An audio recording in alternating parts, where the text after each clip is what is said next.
This is part one in a three-part series I did with Ken Roberts. I hope you enjoy it. Be sure to tune into the following in the series, part 2 and 3. I appreciate it. Thanks for your eyeballs. Thanks for your ear holes, and take good care. You're listening to the Motivated Mindset Podcast with Bobby Stein. Hello, my name is Bobby Stein, your host of the Motivated Mindset Podcast, where I share candid conversations with extraordinary folks from all walks of life to discover just what motivates their mindset. Welcome in and thanks for listening.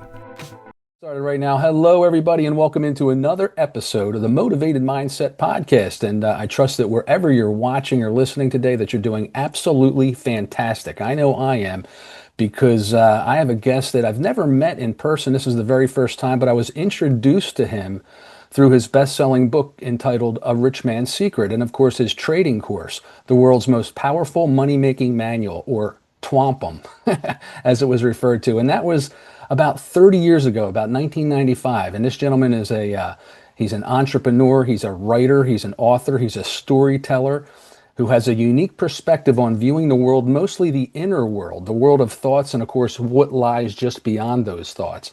He's been a commodities trader and a teacher, mentoring over 1 million folks from around the globe in 89 countries. He's a cigar aficionado. He's a cowboy hat collector, among other things. And so without further delay, let's welcome in and learn what all motivates the mindset of my new friend, Ken Roberts. And thanks for tuning in. Ken, how are you, friend? I'm great. Thank you, Bobby. It's great to be here. Outstanding. I was going to ask you right off the bat what part of the country this call finds you on, but I see in the chat that you're in Alabama. I thought you were in Oregon, California guy. I was in Oregon and I moved down here in 2007. I retired and moved down here. This is where my mom and dad were originally from, and all of our relatives are and were down here. And my dad was he was a disc jockey in Mobile, here on Mobile Bay, and he got his big break to come to Capitol Records in Hollywood, you know, the round building. Sure. And here a disc jockey from Mobile, Alabama, and he got his big break. And in 1949, he and my mom moved to Southern California, and they put him up for 3 months at the Roosevelt Hotel. It was real. I mean, he had hit the big time. Wow. And then I was born, that was 1949, and I was born in 1951, where we had a house then in Encino, California, in the San Fernando Valley. And so that's where I was born and raised, just like, really, it was just like Happy Days. It was like American Graffiti. That is when and where and how I grew up. And then we moved from Encino to Valencia, California, and then Valencia to Ojai, California. That's where Tom Selleck lives now. He has an avocado farm there, a ranch. And then we moved to Grants Pass, Oregon, to get out of California, basically. And I was there until 2007, when I sold the company in 2006, and then again retired and moved down here back to where my folks had originally come from. That was a long answer to a short question. No, it's great stuff. You mentioned a couple things. American Graffiti. That spawned, of course, the television series I heard you mention, and I've always watched it, Happy Days. But are you a car guy?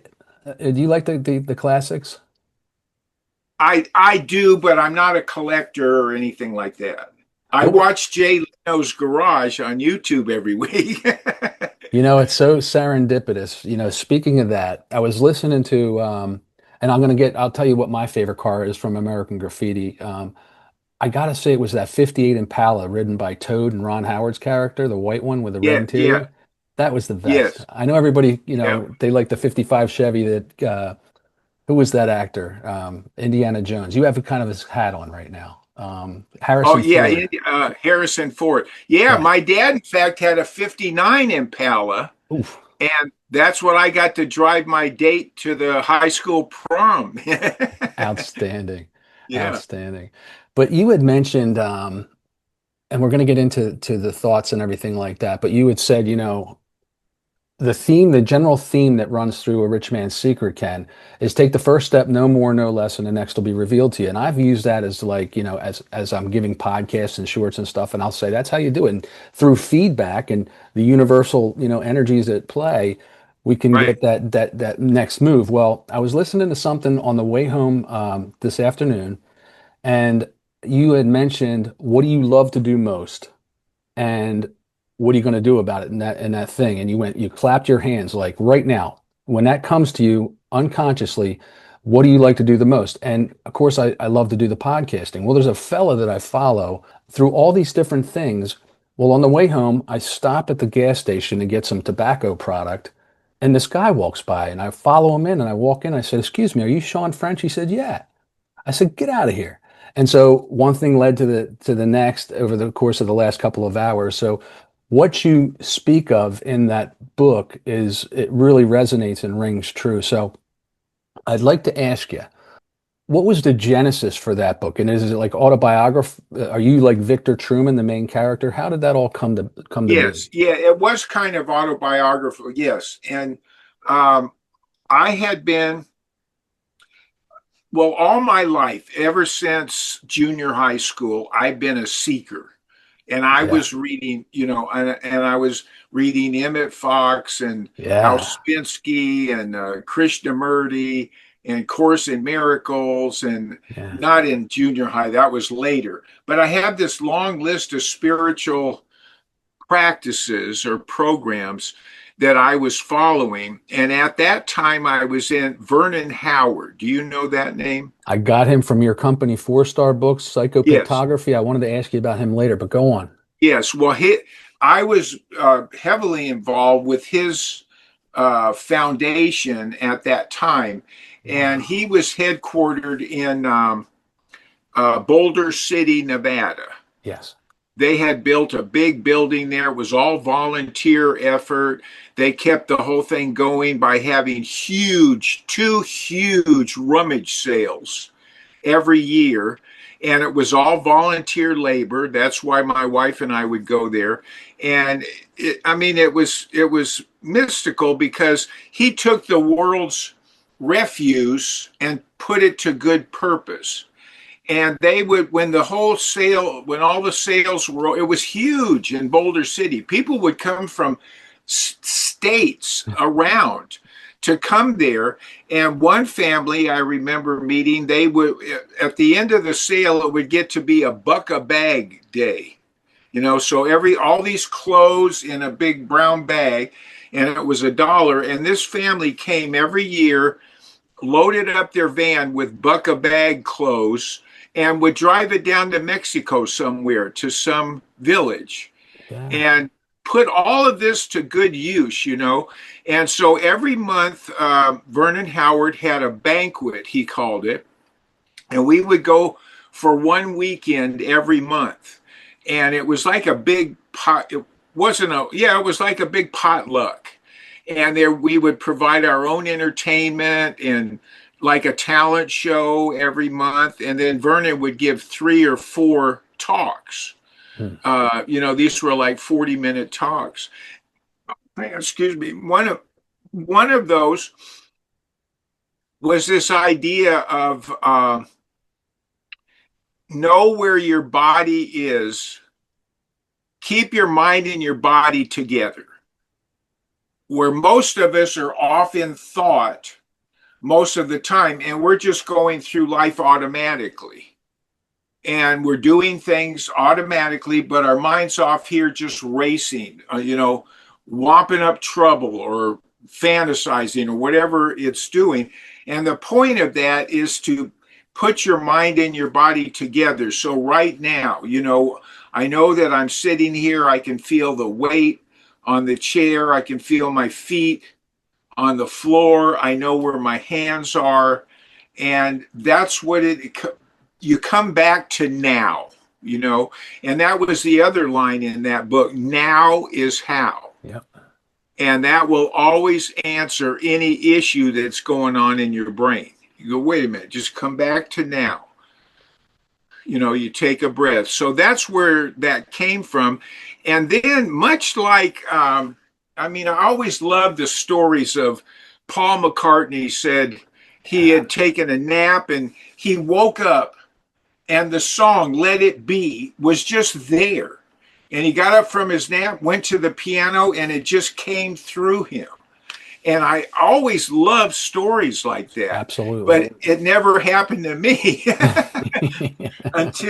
until this book. And when I heard that now is how, and take the first step, no more, no less, and the next will be revealed, this story came out of me.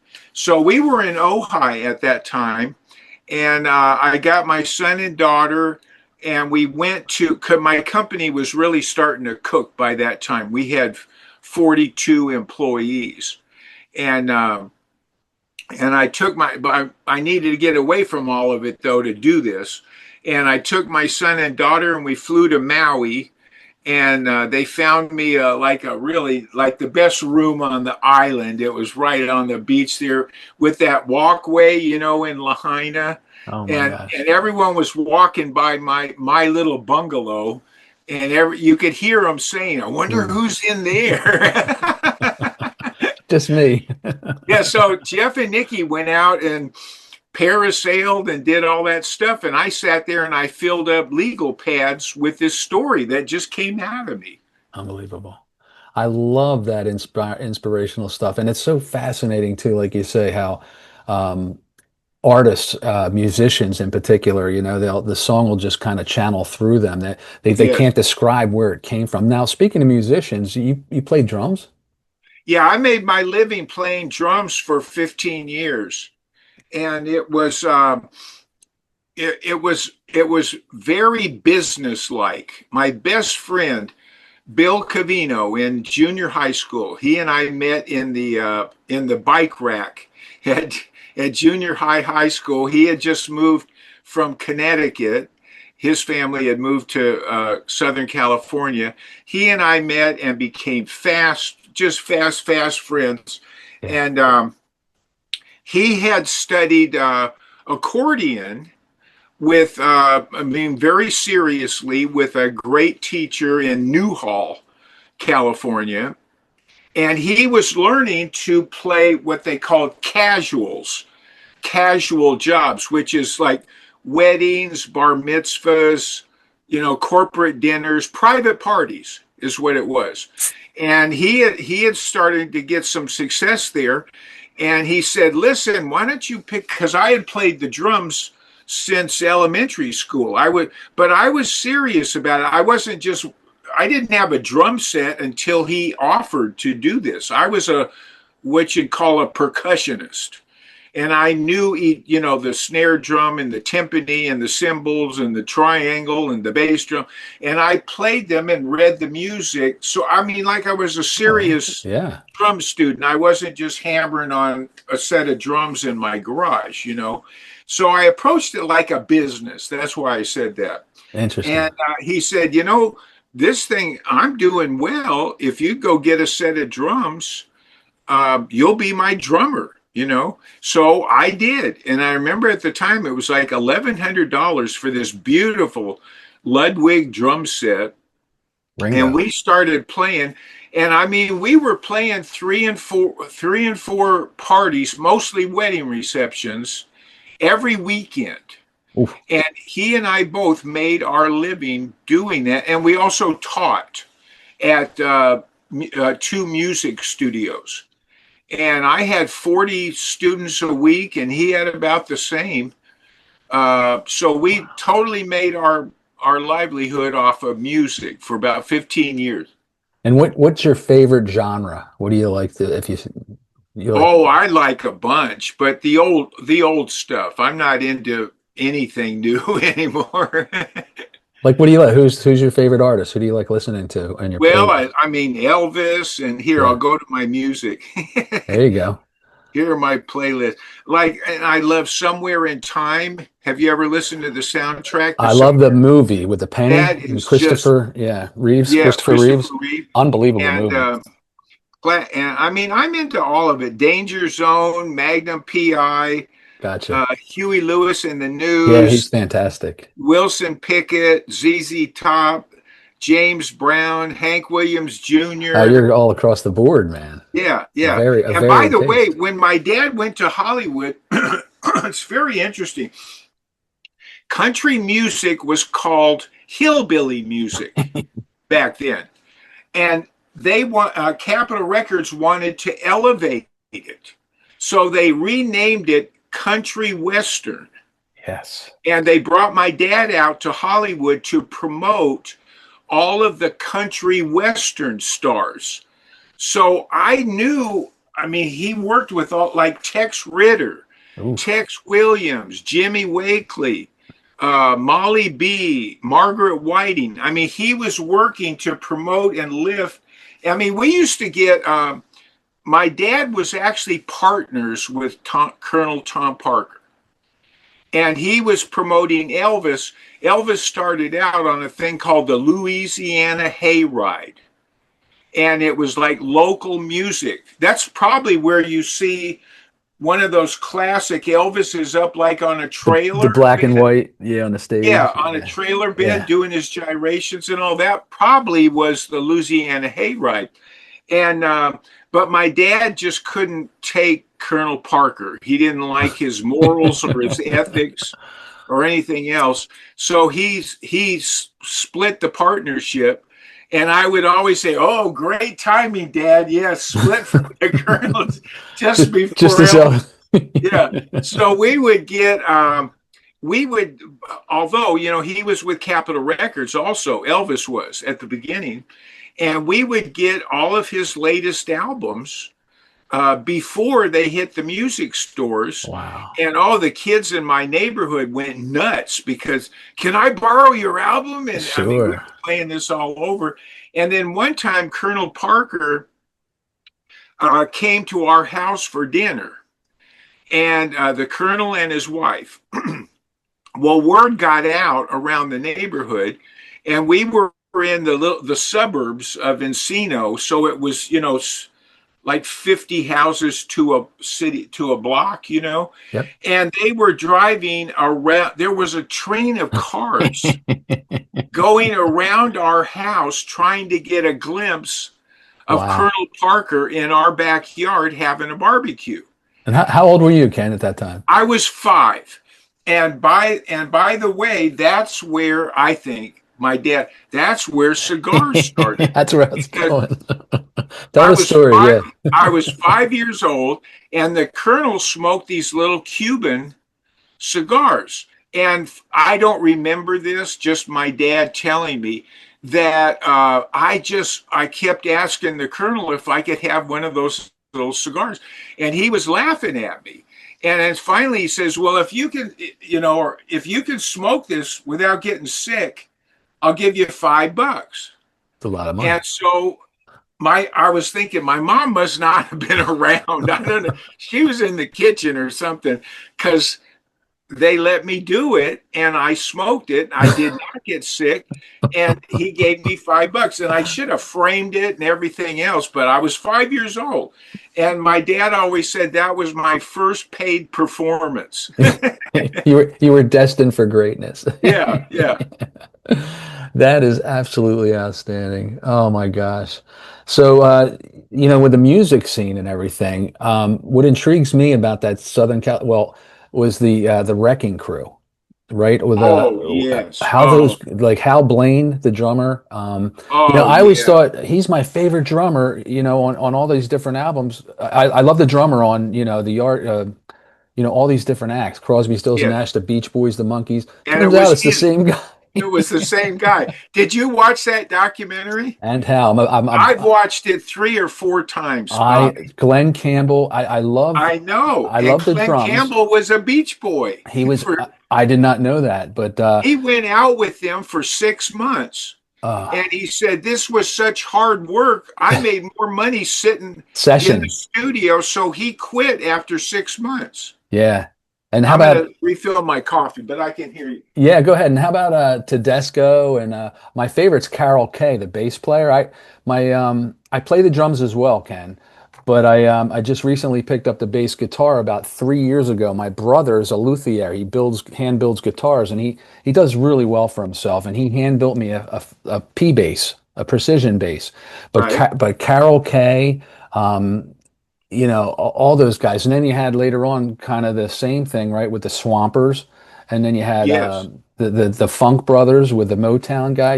Right. All those guys. But yeah, music is so intriguing to me. It's like you can listen to a song and it takes you right back to almost instantaneous, kind of like the smell of a freshly cut lawn or something, when you were a kid. I love Yeah, that. I just read a beautiful quote yesterday, and I don't know who said it, but he said, if you've ever heard music, then there's no doubt there's a God. No doubt. It's like, no question, and there's a lot of truth to that. Boy, you're not kidding. And the Swampers, that was Muscle Shoals, Alabama. Not far from you, right? Right. That's in kind of northern Alabama. Did you Yep. watch that documentary? That I have not. I've You watched that. Oh, I have watched it. I did watch it. Yes, and it was outstanding. Because as far as I can figure, I did watch that. only Elvis and the Beatles never went to Muscle Shoals, but everyone else did. Yeah. And the Rolling Stones, they interview them a lot for that documentary on the Swampers. Yep, the Swampers. And what's that line from Leonard Skinner? Muscle Shoals has got the Swampers. Yeah, that's where. Yeah, and Paul, who Bridge Over Troubled Water. Paul Simon and Art Garfunkel. Yeah, so Paul Simon heard this sound, and he goes down and he calls and books a week or whatever, how you do it. He comes down here, he comes in and he goes, okay, where's this fantastic black band that I'm listening to? And he said, these four guys are sitting there and they look like they work over at the supermarket as bag boys. Exactly. He said, that's as black as it gets around here. Laid back, man, laid back. Yeah. That's outstanding. Oh my gosh. Yeah, music is phenomenal. You lived such an interesting life. You were buying and selling homes in Southern California when the bankruptcy, or all the so you had this you went into the real estate market. Now, I understand where you went to high school, Ken. It was kind of like you were a little fish in a big pond, right? A lot of money, Yes. a lot of wealth, a lot of rich kids, a lot of cars in the parking lot that were, Yeah. next level. I understand that you dated a girl, or you had eyes set on a girl who drove her father's Rolls Royce into school. Yeah. And you had this urge to like make money, to be, because you felt a little bit less than. And I think we can all relate to that. I certainly can. So money was a big thing on your priority list. You wanted to learn how to earn it and how to make a lot of it and fast. And so you got into the real estate market. You started to give seminars. Give me the background on some of that stuff, because I think it's really intriguing for the listeners to know how you. It's yeah, I mean, it was quite a path, and I've been blessed, and I was struggling and trying to find, how am I going to make money? I need money. I need a lot of money. Now, see, I'm an alcoholic, and I'm in recovery. And whenever you hear one of us tell our story, they call it our experience, strength, and hope. They're going to start out by saying, I felt like I never fit in. I was the fifth wheel, and I just didn't feel part of. And that was exactly my story. But, a lot of normies feel that way too. So I always had this knot of fear in my gut. I have to make money. I have to make money. And I was driving a 51 Chevy to Birmingham High School with the fancy cars and all of that. So I'd park 3 blocks away and walk into school, because I didn't want anyone to see what I drove or where I lived. And I did magic. I did balloons at birthday parties. I mowed lawns. I babysat. All the money I could make, I spent on clothes. So I thought, that I looked like I fit in with these rich kids, and they didn't dress that well anyway. That was just something in my mind. Right. You conjured that up. Yeah. No, when they're rich, they don't care. They wear a t-shirt. Well, that was better than t-shirts back then. Sure. But so I was always trying to find my right place, and I tried selling insurance. I tried Shackley. I tried Amway. I tried Herbalife. I mean, I tried all this stuff. And my wife saw this big 2-page ad in the Sunday newspaper, Charles Shubin's foreclosure investment seminar. And it was a beautiful, 2 pages of small copy explaining the deal. And of course, the deal was go to a free seminar at a local hotel. I think it was the Sheraton Universal in those days. And then he does a 2-hour pitch on why you should take his expensive weekend seminar. And in those days, expensive was, I think, $195. And of course I was sold, and I borrowed the 195 from my parents, and I went to that seminar, and I put it to use. I did the deal, and I was I would lay it out in my Thomas Brothers guide, 15 houses a day, because foreclosures at that time were at record highs. There were, I don't know how many hundreds of foreclosures every single day. And you buy what's called a legal newspaper, and they list them all. So every one of these people, they're in trouble, So you got 15 calls that you pre-schedule. I would drive to 15 houses a day. And of course, they always pretended they weren't home, or, oh, we took care of that. That was a mistake. And you put yourself in their shoes. Sure, the pride and like crap, Yeah, absolutely. So I thought, you know what? If I could just get in front of them and tell my pitch, my spiel, they would listen, because I presented it very logically, what their options were. And the banks don't explain it to them. They just send them a foreclosure notice and scare the heck out of them. End of story. Yeah. Yeah. So I learned from Charles Shubin what their various options were. And they had about 4 options. So I thought, I'm going to write a letter. And so I sat down, and this is where I think I first put my writing to good use, And I wrote a letter. It was 4 pages. That what would I say to them if I were sitting at their kitchen table and explaining this very calmly, and point by point.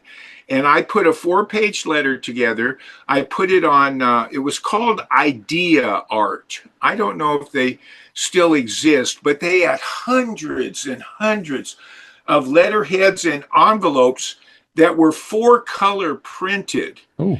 And very clever artwork. It was commercial artwork, not art, not like a painting, but very clever commercial art to illustrative give the message that you wanted to convey. So I had very clever, and I put the envelope was a number 10 envelope, and it had that artwork on it. And then what I did, I hired a kid next door who I would let him polish my cymbals, on my drum set, and so I let him address these things, hand addressed. Yep. So that it looked personal and it didn't look like junk mail. We used to say junk mail. You don't really hear that phrase anymore, But anyway, so he would address these, and I would take them and dump them in the mailbox, and I was sending hundreds of these. And then they would call.